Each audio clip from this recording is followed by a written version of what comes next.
unfortunately, we've told a lot of the authorities around here about this problem for years, and no one's either, they haven't listened to us or they really haven't paid that much attention. But pit bull fighting in this area is just, there's a lot of it. It's almost a common thing. It's a Saturday night game for a lot of these people.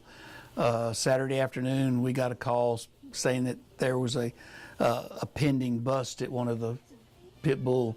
It's not a fighting area, but it's more like a training facility. And this is one of the dogs that was in the training facility. This is about a 3-year-old, 4-year-old female. She's got congestive heart failure, but yet they kept throwing her in the pen to train these dogs. And we've cleaned her up since she's been here.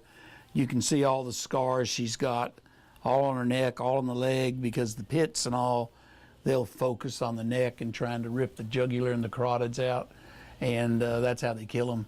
And this dog has just been baited and baited and baited and baited, and still is as far as the humans, is very gentle. Cats and stuff like that, that's another thing. She doesn't understand it. She's been trained to kill them, and she's very interested in the cats here at the clinic. We've got to be careful. How bad of a condition were most of the dogs brought in? How many have you treated so far? We had to admit 6 to the hospital. Most of them were severe lacerations. One of them, we'll bring up here in a minute, was knocked in the face with a ball peen hammer and knocked the maxilla back up into the nasal passage, where what that does is eliminate the bite radius here, because they can't open their mouth and they've lost all the ability up here to bite down.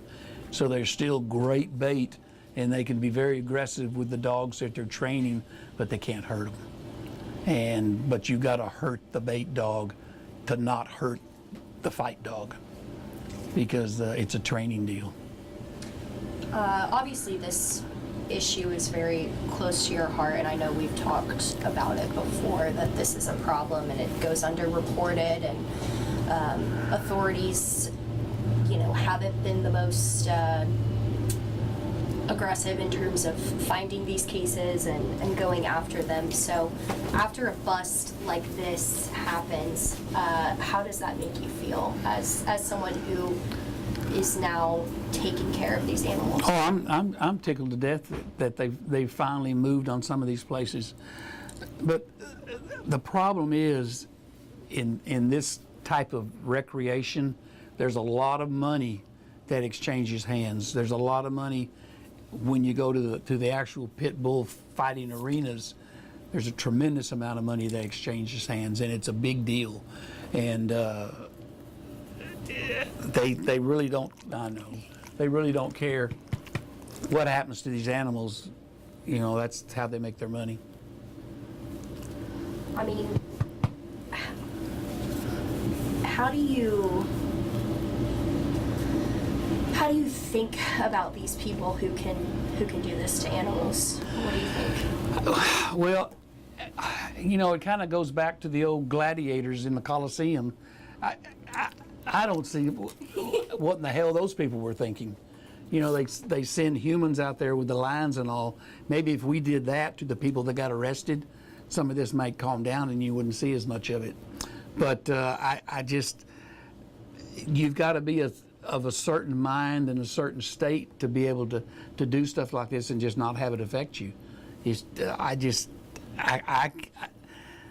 I can't come up with a reason why it'd be enjoyable or anything else. I mean, they will go to these pits. They'll have one sequence to where they throw cats out there, and the cats will have different color collars on, and they'll bet on who dies first according to their color. They have puppies they'll throw out there just to get the dogs in a killing mood, and then bring out the main participants for that night. And a lot of these dogs, this dog here had been, every time she fights, they sewed her up. We had to take all kinds of staples out of her face and stitches and all this morning that had been there for months. And, they throw them in the pit, they get all chewed up, and they staple them up and put them back in their pen. This dog certainly didn't deserve all this. What's next for these animals after you've treated them? How long do you need to keep them? Most of them will stay here 3 to 7 days, and then they'll be transferred back down to Smith County. The biggest thing right now that we need is fosters, because Smith County is going to have to be taking in 50 dogs. They're already full down there. They need fosters for the dogs that are, this is enough. They need fosters for the dogs that are there, so they don't have to euthanize them, to open up spaces for these dogs, because it's going to be 21 to 30 days before this goes to court. And these dogs, they have to keep, because they're all evidence. Does having a bust of this size bring you any sense of hope that maybe this will bring down a larger operation? Well, the thing I say to that, and I'm talking to the folks of Smith County, you guys know who's doing the fighting. You know if your neighbor's fighting.